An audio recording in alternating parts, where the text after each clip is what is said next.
Why are you covering your face? Why can't we identify who you are? Because I am feeding children who my kids go to school with, and we simply do not want their school targeted by ICE any more than it already is.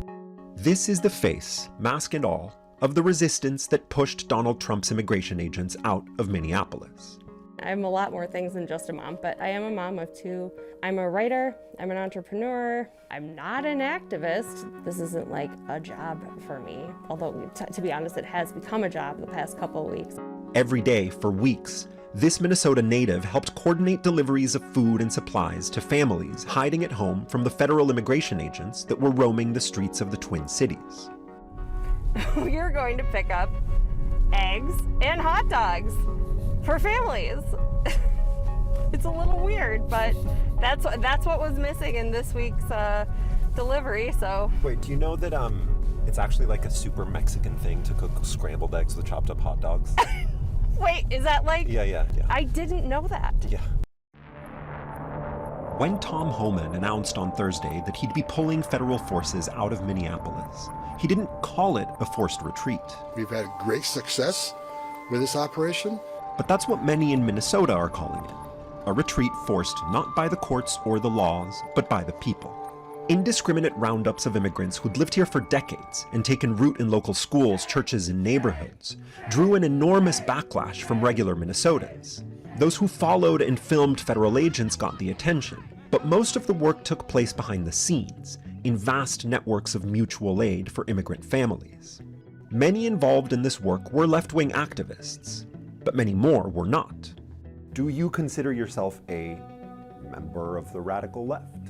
Oh my gosh, no. No. I don't think that feeding people and getting people toilet paper is radical.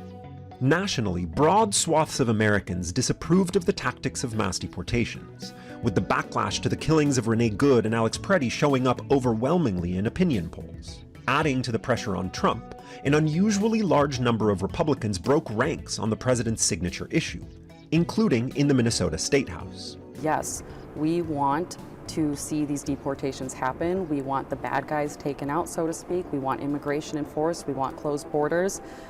And that's initially what we thought was going to happen. When I started getting concerned about the street level enforcement was when I would hear reports of constitutional or Fourth Amendment violations.